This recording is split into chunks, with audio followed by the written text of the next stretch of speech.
Head konverentsile osalejad, nii ettekandeid pidanud head külalised kui kuulajad, kui ka tulevased kuulajad, sest teie lahkel loal tahaksime kogu konverentsi materjali panna ka YouTube'i ja selle kaudu jagada terve maailmaga ja käia kaasas globaliseerumisega ja kasutada ära selle hüvesid.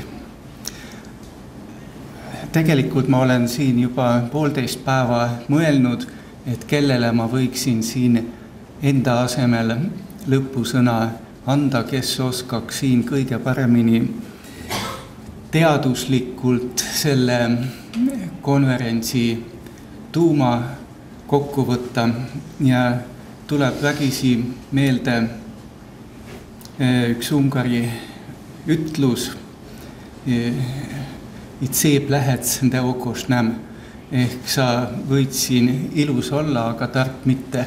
Ja tuleb meelde ka professor Foyti juudi nali, milleks jalgu kasutati ehk põgenemiseks. Mina teeksin ka hea meelega seda, sest nüüd paari lausega kokku võtta kõike seda, millest me siin kuulnud oleme, see on täiesti võimatu. Võib-olla ehk tasuks teha üks kokkuvõttev väike uurimistöö ja välja tuua need teemad eraldi, et millistest teemadest väikerahvaste keelte riskid ja võimalused,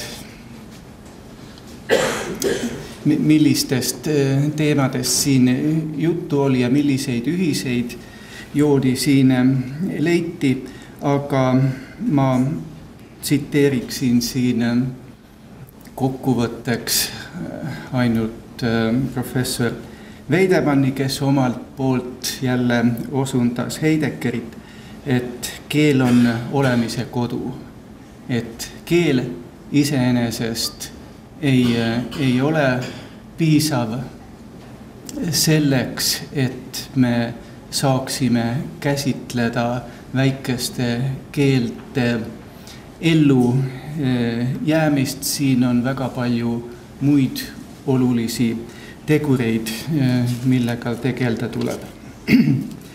Ja kuna see konverents tuleb ka kuidagi lõpetada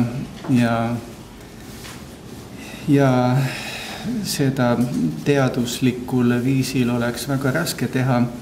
Ja kuna ma seda konverentsi alustasin metafooriga, kui te mäletate Udmurdi poeedi sõnadega, kes küsis, et kui umbes nii, et kui kuivavad kõik väiksed jõed, et kas siis suured ei kuiva. Kui alustasin metafooriga, siis tahaksin lõpetada utoopiaga. Aga sellise utoopiaga, millele olen siin esinejate hulgast mitmeid vihjeid kuulnud, ma võib-olla lihtsalt võtan enda sõnadega kokku. Me elame tõesti globaliseeruvas maailmas, väga absurdses maailmas. Olen kuulnud, et Jaapanis on selliseid automaate, kus võib hapnikku osta. Suurtes linnades on isegi hapnikku vähe, et võib raha eest natuke hapnikku osta. Ja teame, et elu põhiväärtusi on ju nii elu kui keel edasi anda lastele, aga me teame, et riigid ka maksavad selle eest. Tihti riigid maksavad ja kindlasti teevad ka õieti, maksavad noortele peredele palgalisa või siis võivad need inimesed või perekonnad, kellel on lapsi, võivad oma tulumaksust teatud protsenti maha arvestada.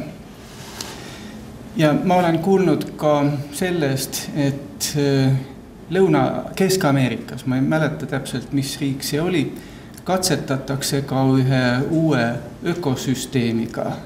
Ja selles ökosüsteemis väärtustatakse ka seda, neid looduse ande. Näiteks arvestatakse välja, et kui suurest summast majandus või kogu riik ilma jääks, kui mesilased ei teeks ära oma töö, kui õied jääksid,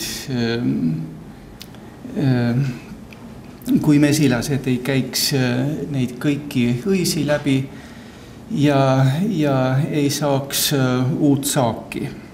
Tähendab, sellisel negatiivsel kujul on võimalik välja arvestada, et kui palju tulu on looduse enda normaalsest funktsioneerimisest ja selle eest makstakse või püütakse farmeritele raha maksta.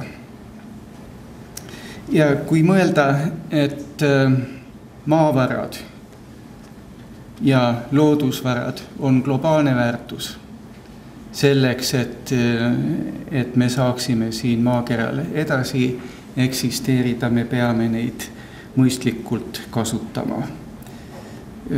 Minu ja ma arvan, et ka teie arvates ka keel on selline globaalne väärtus, mis kuulub nagu tervele inimkonnale, mille säilitamine on nagu meie kõikide huvides.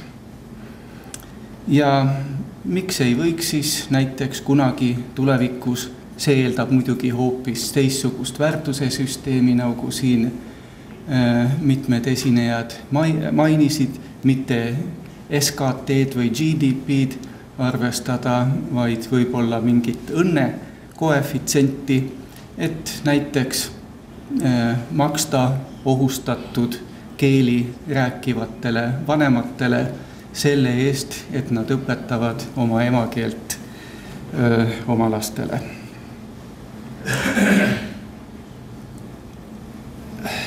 Nüüd veel ehk nii palju, et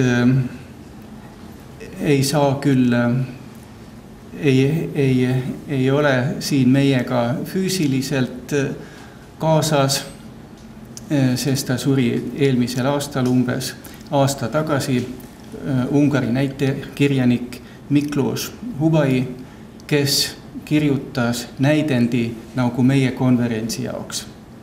Ja need, kes on sellest näidendist huvitatud, mis tegeleb just nende teemadega, millega meie siin selle pooleteise päeva jooksul tegelesime, ehk või sellega, mida me tahame ära hoida rahva väljasuremisega.